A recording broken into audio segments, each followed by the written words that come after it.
Thank you very much, moderator. Thank you, ladies and gentlemen of the media, for coming for this press conference of African Ministers of Finance. Perhaps the best way for me to start is let's look at the African perspective against the global context, and then let's look at Lesotho briefly within the regional context, and I'll make a few remarks on Lesotho, and then the rest can come up with questions. I think when we look at the pre-crisis Africa, there were two factors that were notable. The first was there was an increasing democratization, and a lot of the conflicts were being settled. And the growth rate, the economic performance of the continent was improving, and very high, very strong, the growth rate. And what you also found was that macroeconomic management on the continent as a whole was improving. The result was one of the high growth rates over a period, sustained period. The global crisis, although it began in the financial sector in advanced countries, it spread through the exports, the trade, commodities, and so on, to the African continent. But because of the nature of that in the real economy, the crisis, yes, was sharp, but not as one would have expected in the financial sector in the developed countries. And the prices, the commodity prices, particularly agriculture and energy, had benefited some countries, but it affected others badly, with the prices of the imports very high. And here, there is in Africa as a whole a diversity of countries, but I will quickly jump forward and say Lesotho, which had been growing very well, we had a crisis, political crisis in '98, and then that crisis was settled. And the way the political process settled was that you will have a combination of first past the post in elections, and then take half of that and distribute it on the proportional basis. That gave everybody participation.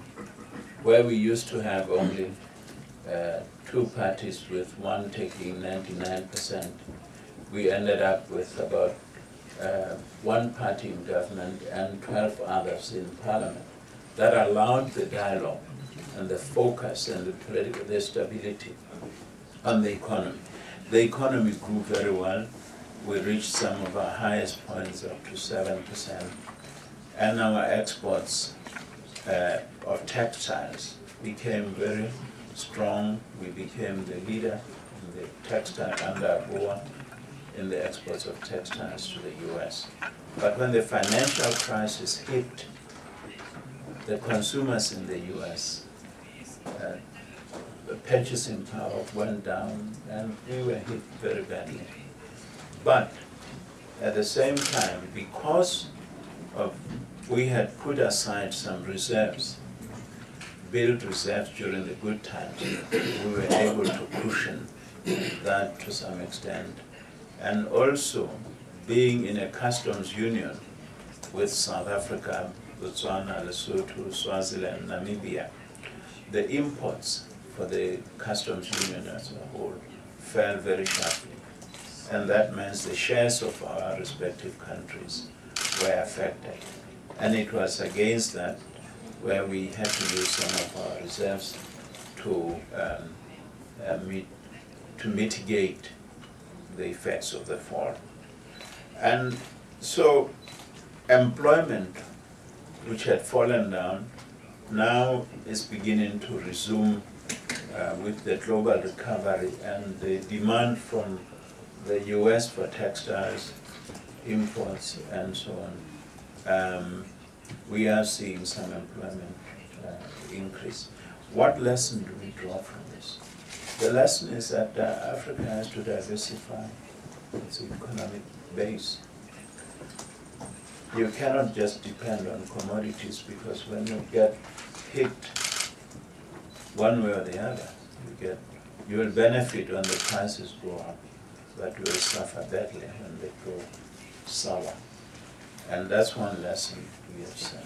So our economic strategy going forward is to diversify the economy. And I think this should really be a challenge to all of Africa. Economic management is critical. And this is a challenge for all of us. You cannot reduce or create jobs within a declining economy. No way. So you have to focus for long-term growth in Africa. We must focus on high sustainable economic growth. We must focus on creation of jobs. We must focus on reduction in economic social vulnerability for the old and the young people. And the population of Africa is relatively young compared to others. This presents a challenge in terms of education, in terms of employment, in terms of schools. So we are in the process in Lesotho of formulating a national strategic plan.